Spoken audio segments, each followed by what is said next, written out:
Hey guys, welcome back to my channel, and if you're new here, it is so great to have you. I'm Antoinette, a New Zealander living in the beautiful wine region of Lower Franconia, Germany. So I have to admit, growing up in New Zealand, we did not have a lot of access or exposure to foreign languages like people who have grown up in the center of Europe. So I moved to Germany in my mid-20s and I started learning the German language, and I was really surprised to find out that there are actually a lot of German words that we use in the English language. I had absolutely no idea that some of these so-called English words are actually German and were taken from the German language, and I'm pretty sure that most other native English speakers have no idea about this either. So I thought it would be really cool to make a video talking about some German words that English speakers think are English. So I'm going to be jumping into that really soon, but first I would like to give a huge thanks to today's sponsor, Sound Living. Sound Living is a Danish brand focused on quality, innovation, functionality, and design within electronics. So every day for the past few weeks, I have been testing out a pair of their earbuds and a pair of their headphones. So first I tested out the Sound Living Earbuds 2.0. These are amazing. These are the only earbuds I have owned that actually stay in my ears. These are so well designed. These have 22 hours of playtime, so I have not had to recharge these in 2 weeks. They also have a dual microphone, so one microphone records your voice while the other records noises around you. So this means that any wind or sound around you is eliminated and it gives you a much clearer phone conversation. They also just have a really nice, crisp, clear sound quality. Next, I tried out the Sound Living Wave headphones. These are awesome. These actually have 40 hours of playback. They have active noise cancellation. This is perfect if you're on the train or a flight and you just want to be in peace and quiet. Also, the sound quality of these headphones when you're listening to music is incredible. It kind of feels like you're at a concert. Everything's really well equalized and the bass is just like boom, boom, boom, but it's not too much. These are just amazing headphones. So if you're interested in checking out Sound Living for yourself, I have left a link in my description. If you use my link as well as my discount code Antoinette50, you will automatically receive a 50% discount on one of your Sound Living products. Okay guys, so let's jump into it. I'm going to be sharing with you some German words that English speakers think are English, or you could say some English words that are actually German. Okay, so in no particular order, the first word is kindergarten. So kindergarten is a word we use in English all the time. We hear it all the time, we know what it means, but when I really think about it, kindergarten? What's that? It doesn't really make sense if you don't speak German or you don't understand German. It is just a word we use, but it doesn't really have anything to do with the English language. And that is because it's actually a German word. So in Germany, the word kindergarten has the same meaning as it does in English, except in German it actually makes sense because it's made up of two German words. So the first word is Kinder, which means children or kids, and Garten, which means garden. So children's garden. I think that is so beautiful. So that is the meaning of kindergarten, the actual meaning, children's garden. In New Zealand, we actually shorten the word kindergarten sometimes to kindy. So it's just kind of a play off the sound, like kindy, kinder.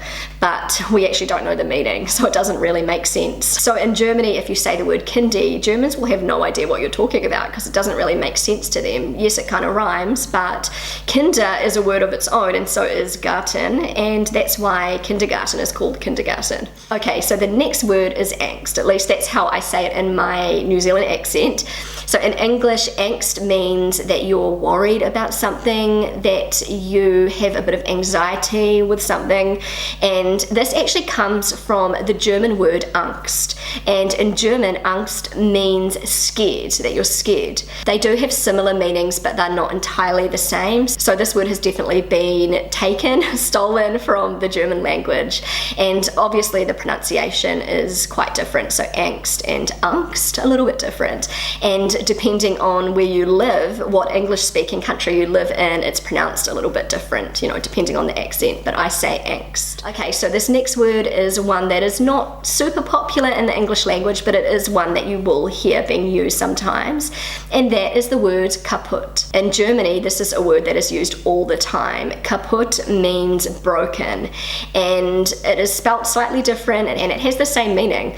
And so if something's broken, we will sometimes say it's broken kaput. Like we'll sometimes say the two, like broken and kaput, in the same sentence. Before learning the German language, I had no idea that the word kaput came from German and that it's actually an official German word, the official word for broken. I thought it was kind of cool and convenient that I already knew what broken meant in German, kaput. Okay, so this next one may be quite surprising to some native English speakers. The word hamburger did not actually originate in the United States of America. It originated in Germany, in Hamburg, Germany, to be more specific. Can you make the connection here? The word hamburger originally came from the German city of Hamburg, and this was where the hamburger was actually found, in Hamburg, Germany. There's a whole story about how the hamburger was discovered and who discovered it. I'm not going to get into that in this video today, but now you know why the hamburger is called hamburger. It's because it was founded in Hamburg, Germany. I think that is so cool, and so many people don't know that. Okay, so next up, a lot of native English speakers do not know that the food schnitzel is actually a German food and a German word from the German language. And we eat quite a bit of schnitzel in New Zealand, and it always makes me laugh when I think about how I used to say schnitzel. When I lived in New Zealand, I used to call it schnitzel, and my mum used to call it schnitzel. I just thought it was schnitzel. My 10-year-old daughter, who was born and raised in Germany, cannot handle it when I call schnitzel schnitzel. Nothing frustrates her more. It feels like I'm butchering her beloved German language when I say schnitzel instead of schnitzel. Okay, so the next word is iceberg. That's how we say it in English. This is actually a German word. The German word is Iceberg, and berg in Germany means mountain, and berg in English means nothing. So we just say the word iceberg, and we don't really know what berg means, but we know that iceberg means iceberg. When I think about it, the word iceberg doesn't really make sense in English, but we instinctively know what it means.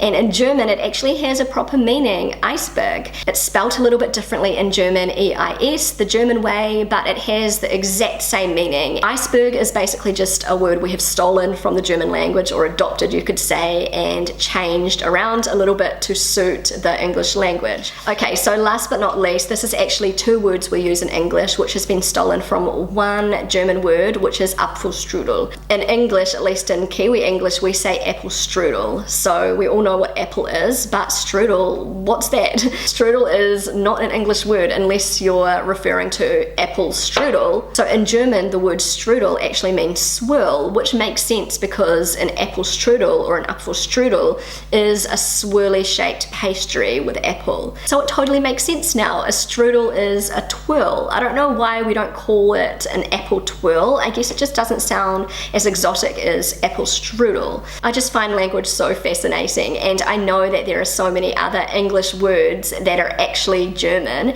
and vice versa. If you can think of any more English words that are actually German, then I would love you to share them in my comment section below.